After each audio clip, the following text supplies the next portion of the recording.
अस्सलाम वालेकुम स्टूडेंट्स। आज हम डाटाबेस का लेक्चर नंबर 38 देख रहे हैं और इसमें आपके पास है ऑर्डर्ड इंडेक्सेस। ऑर्डर्ड इंडेक्स में आपके पास है कि ये आपको फास्ट रैंडम एक्सेस प्रोवाइड करता है डाटा को। और इसमें फिर आगे दो आपके पास टाइप्स हैं, प्राइमरी इंडेक्स और आपके पास सेकेंडरी इंडेक्स। और प्राइमरी इंडेक्स को आप क्लस्टरिंग इंडेक्स भी कह सकते हैं और सेकेंडरी इंडेक्स को आप नॉन क्लस्टरिंग इंडेक्स भी कह सकते हैं। ये आपने दोनों नाम इनके याद रखने हैं और ये ऑब्जेक्टिव वाइज भी आ सकते हैं। ठीक है, इसमें आप प्राइमरी इंडेक्स या क्लस्टरिंग इंडेक्स की डेफिनेशन आपके सामने क्या है कि index whose search key specifies the sequential order of the file is the primary key. कि जो जिसकी सर्च किया वो सीक्वेंटल ऑर्डर को फॉलो करती है या उसको स्पेसिफाई करती है, एक सीक्वेंस को फॉलो करती है। ठीक है, सीक्वेंटल order specifies the sequential order, उसको जो है ना फॉलो करती है। और सेकेंडरी में इंडेक्सेस में इसके अपोजिट है कि specifies an order different from the sequential order. ठीक है, तो उसमें आपके पास जो ऑर्डर है वो आपके पास सीक्वेंस वाइज नहीं होता। मैं आपको इसके लिए इनकी मैं आपको एग्जांपल बताता हूँ इंटरनेट से। तो यहाँ पे आपके पास आ जाएं। ठीक है, अब ये आपके पास क्या है, अब ये आपके पास प्राइमरी इंडेक्स है। ठीक है, या क्लस्टरिंग इंडेक्स। अब प्राइमरी इंडेक्स में देखें आपके पास जो डाटा है ये आपके पास एक सीक्वेंस में अरेंज है, 10 20 30 40 50 60 एक सीक्वेंस में है। ठीक है, आपके पास इंक्रीजिंग ट्रेंड में आ रहा है डाटा। लेकिन जब आप जो है इसको सेकेंडरी इंडेक्स को आप फॉलो करेंगे, सेकेंडरी इंडेक्स को, तो यहाँ पे आपके पास जो डाटा है वो आपके पास देखिए सीक्वेंस में नहीं है, 20 40 10 20 50 30। ठीक है, आपने ये देखा है कि आपके पास जो सीक्वेंस है वो आपके पास चेंज है, रैंडम है आपके पास। ठीक हो गया, तो ये आपने यहाँ से आप इसका डिफरेंस भी देख सकते हैं, बाकी डिफरेंसेस भी हैं। और ये आपके सामने आर्टिकल है, यहाँ पे आप डिफरेंसेस देख सकते हैं डिटेल से। ठीक है, तो मैंने आपको मेन जो डिफरेंस है वो मैंने आपको बता दिया है। अब आ जाते हैं हम आगे। क्लस्टर इंडेक्स पे बात होती है कि वो आपके पास स्टोरेज डाटा को डिटरमाइन करता है। क्लस्टर इंडेक्स जो है आपके पास, ठीक है, वो आपके पास जो है ना जो डाटा का स्टोरेज ऑर्डर है उसको जाहिर सी बात है वो एक सीक्वेंस में होता है, तो वो इसी तरह एक स्टोरेज ऑर्डर को फॉलो करता है। टेलीफोन डायरेक्टरी की इसने उसके साथ एग्जांपल दी है कि जिस तरह टेलीफोन डायरेक्टरी में आप नंबर सेव करते हैं लास्ट नेम से फर्स्ट नेम से, तो उसी तरह क्लस्टर इंडेक्स में भी आपके सामने उसी तरह होता है। ऑब्जेक्टिव वाइज को देखने के, अ table can contain only one cluster index. ठीक है, तो टेबल में आपके पास सिर्फ एक क्लस्टर इंडेक्स हो सकता है। ये आपको एमसीक्यूज में आ सकता है ऑब्जेक्टिव वाइज भी। ठीक है, because the cluster index dictates the physical storage order of the data, कि वो फिजिकल स्टोरेज ऑर्डर को डिटरमाइन करता है आपके पास जो क्लस्टर इंडेक्स है, प्राइमरी इंडेक्स। फिर इंडेक्स आपके पास मल्टीपल कॉलम्स भी कंप्राइज कर सकता है। ठीक है, और जिस तरह टेलीफोन डायरेक्टरी आपके पास लास्ट नेम और आपके पास फर्स्ट नेम, दो आपके पास कॉलम होंगे, फर्स्ट नेम का एक लास्ट नेम का, इसी तरह आपके पास इंडेक्स का भी आपके दो एक से ज़्यादा कॉलम्स हो सकते हैं। ठीक है, cluster index particularly efficient on columns often search for range of values। ठीक है, तो आपके पास जो क्लस्टर इंडेक्स है वो आपके पास कॉलम्स, जहाँ पे आप रेंज ऑफ वैल्यूज की बात आती है तो वहाँ पे आपके पास कॉलम्स आपके पास एफिशिएंट हैं। ठीक हो गया, ये पैराग्राफ आप खुद पढ़ लीजिएगा, ये इसमें इंपॉर्टेंट चीज़ नहीं है इतनी खास। अब आप इधर आ जाए। Cluster indexes are also efficient for finding a specific row when the index value is unique. ठीक है, कि आप जब आपके पास इंडेक्स वैल्यू यूनिक होगा, मींस जब आप प्राइमरी की के बेस पे या पे जब आप इंडेक्सिंग करेंगे तो फिर आपके पास क्या होगा, एफिशिएंट फाइंडिंग होगी, आपके पास फास्ट एक्सेस होगी। इसने आगे एग्जांपल बताई है कि आप एम्प्लॉय आईडी की बेसिस पे अगर आप इंडेक्सिंग करते हैं, ठीक है, एम्प्लॉय आईडी का कॉलम है और एम्प्लॉय आईडी की जो है ना कि कॉलम है, आप एम्प्लॉय आईडी की बेसिस पे जब आप इंडेक्सिंग करेंगे तो फिर आपके पास ये एक फास्टेस्ट वे है आपके पास। फिर आपके पास प्राइमरी की, ये इंपॉर्टेंट एमसीक्यूज के लिए, प्राइमरी की कंसंट्रेंट्स क्रिएट क्लस्टर इंडेक्सेस ऑटोमेटिकली। ठीक है, वो आपके पास ऑटोमेटिकली उसको क्रिएट कर देते हैं क्लस्टर्स को, क्लस्टर इंडेक्स को, अगर इफ दो कंडीशन है, अगर क्लस्टर इंडेक्स पहले से एग्जिस्ट नहीं करती या आपके पास जो नॉन क्लस्टर है वो आपके पास स्पेसिफाई नहीं है। ठीक है, जब when you create the primary की कंसंट्रेंट, ठीक है, जब आपके पास क्लस्टर इंडेक्स ऑलरेडी एग्जिस्ट नहीं करती या नॉन क्लस्टर इंडेक्स भी आपके पास स्पेसिफाई नहीं है, ठीक है, तो फिर आपके पास क्या होगा, प्राइमरी की खुद से आपके पास ऑटोमेटिकली क्लस्टर इंडेक्स को क्रिएट करेगी। ठीक है, ये एमसीक्यूज में आ सकता है।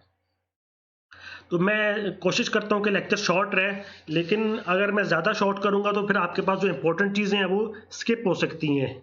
तो मेरी कोशिश होती है कि मैं बैलेंस लेके चलूँ, ताकि इंपॉर्टेंट चीज़ें भी कवर हो जाए और लेक्चर भी ज़्यादा लंबा ना जाए।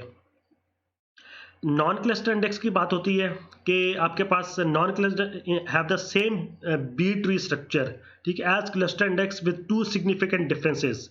ठीक है, ये आपके पास नॉन क्लस्टर इंडेक्स के डिफरेंस यहाँ पे 2 इसने मेंशन किए हैं कि आपके पास डाटा रोज आपके पास सॉर्टेड नहीं है। जिस तरह देखें ना, नॉन क्लस्टर का मतलब है आपके पास जो सेकेंडरी आपके पास इंडेक्स है, तो सेकेंडरी में मैंने आपको डायग्राम से उसकी इमेज से बताया कि वहाँ पे आपके पास डाटा जो है वो सॉर्टेड डाटा नहीं है, रैंडम डाटा है।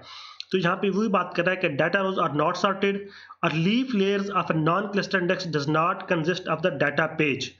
ठीक है, तो नॉन क्लस्टर का जो लीफ लेयर है उसमें आपके पास it does not contain data pages. ये हमने डिटेल में लास्ट हमने डायग्राम से इस पे हमने बात की थी। मैं इसका दोबारा एक ओवरव्यू दे देता हूँ। जब ये देखें, आपका नॉन क्लस्टर में आपके पास क्या होता है, डाटा आपके पास प्रेजेंट नहीं है। ठीक है, नो डाटा। ठीक है, तो यहाँ पे आपके पास ये हम लास्ट लेक्चर में भी हम ये डायग्राम देख चुके हैं। तो यहाँ पे आपके पास डाटा नहीं है, यहाँ पे पॉइंटर्स होते हैं जो कि क्लस्टर को पॉइंट करते हैं, क्लस्टर इंडेक्स को। ठीक है, इस पर हम लास्ट लेक्चर में बात कर चुके हैं। अगर आपने वो नहीं देखा तो आप लास्ट लेक्चर में मेरा ये डायग्राम हमने डिस्कस की है, आप वो लेक्चर देख लें। फिर आप नॉन क्लस्टर इंडेक्स को आप 2 तरह से डिफाइन कर सकते हैं, 2 तरीके हैं आपके पास। ठीक है, अ table with a cluster index, ठीक है, और अ हीप।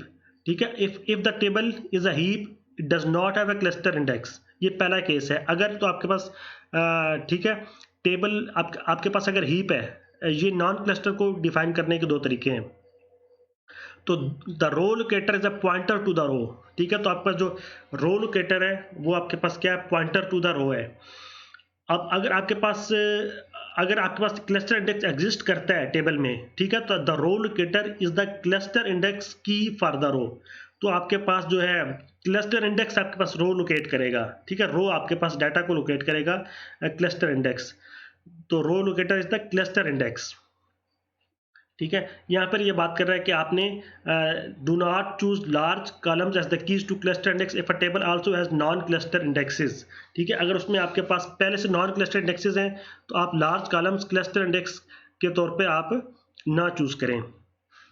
यहाँ पे आपके पास डेंस और स्पार इंडेक्सेस और 3 किस्म की इसमें आपको पता होना चाहिए कि आपके पास 2 टाइप्स हैं, डेंस और स्पार्स इंडेक्सेस। ठीक है, आपके पास डेंस में, अब ये देखें, आपके पास फास्ट है। इसमें क्या डिफरेंस है आपके पास के index record appears for every search की। ठीक है, और इंडेक्स इसमें एवरी सर्च की के लिए आपको इंडेक्स मिलेगा, और इसमें index record are created only for some of the records, sparse index. ठीक है, मैं आपको इस पे भी आपको एग्जांपल से आपको बता देता हूँ। यहाँ पे डायग्राम है और यहाँ पे आ जाए आपके पास, ये देखें डेंस इंडेक्स में आपके पास क्या है कि आपके पास जो भी डाटा है उसकी हर डाटा की आपके पास इंडेक्स आपकी बनी है। चाइना का आपका डाटा है उसकी इंडेक्स है, ये सारी आपके पास इंडेक्सेस, ईच डाटा के लिए आपके पास इंडेक्सेस प्रेजेंट हैं डेंस इंडेक्स में। स्पार्स इंडेक्स में आपके पास क्या है, देखें अब डिफरेंस देखें इस डायग्राम में। ये आपके पास डेंस इंडेक्स है, ये आपके पास स्पार्स इंडेक्स है। आपके पास जो आपके पास डाटा है, हर सर्च की वैल्यू के आपके पास इंडेक्स नहीं है। ठीक है, अब देखें रशिया, यूएसए और चाइना के लिए इंडेक्सेस हैं, लेकिन कनाडा का जो डाटा है इसके लिए आपके पास यहाँ पे इंडेक्स नहीं है।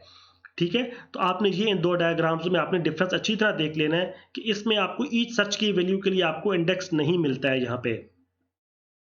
तो यहाँ पे और सॉरी, यहाँ पे एक और बात आ रही है, मल्टी लेवल इंडेक्स। ठीक है, तो ये डायग्राम आप अच्छी तरह देख लें। इसमें आपके पास क्या होता है, मल्टी लेवल इंडेक्स में जिस तरह नाम से जाहिर है कि आप इंडेक्सेस के आगे डिफरेंट लेवल्स कर देते हैं। ठीक है, आपने ये एक आपके पास आउटर इंडेक्स आ गई, एक आपके पास इनर इंडेक्स आ गई।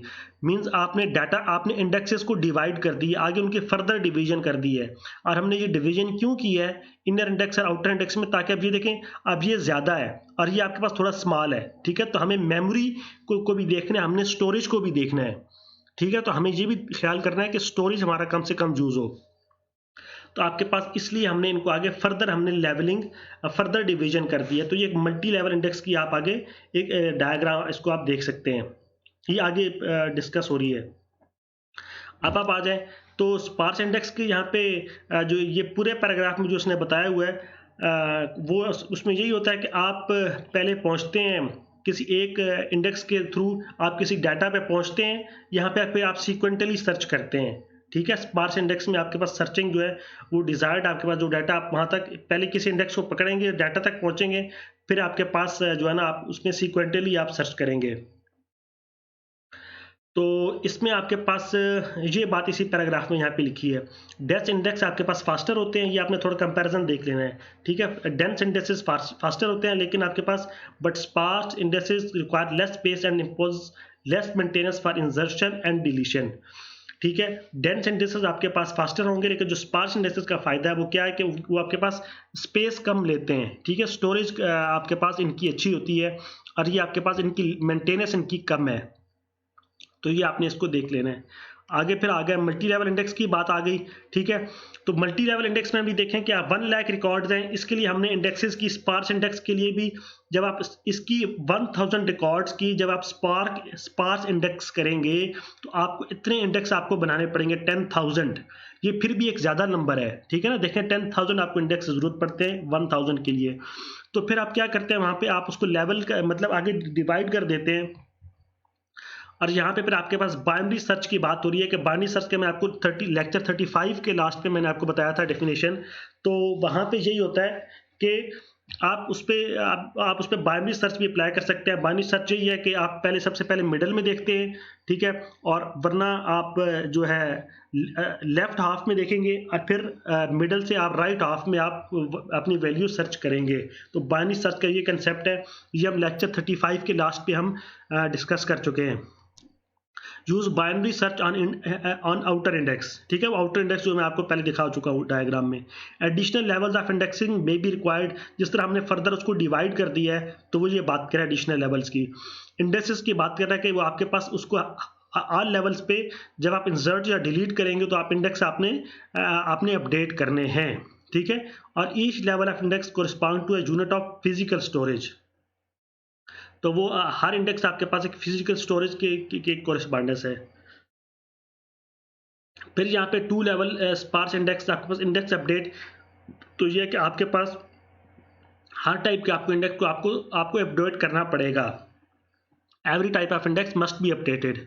ठीक है, डिलीट है, फिर आगे यहाँ पे इंसर्ट है, इसको आप देख लें खुद, जरा इतनी खास बातें नहीं लिखी हुई। सेकेंडरी इंडेक्स की हम बात स्टार्ट में कर चुके हैं। ठीक है, तो ये बात करें कि therefore a secondary index must contain pointers to all the records.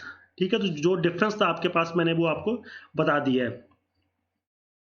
अब आगे यहाँ पे secondary indexes must be dense entry for every search key value and a pointer to every record in the file. ठीक है, तो वो आपके पास सेकेंडरी इंडेक्सेस को डेंस होना चाहिए। ठीक है, डेंस स्पार्क की आपको मैंने पहले डिफरेंस बता दिया है। सेकेंडरी इंडेक्स का फायदा क्या है, ठीक है, कि आपके पास परफॉर्मेंस इनकी इंप्रूव होती है और नॉन प्राइमरी कीज, ये इनकी आपके पास एडवांटेजेस है सेकेंडरी इंडेक्सेस के।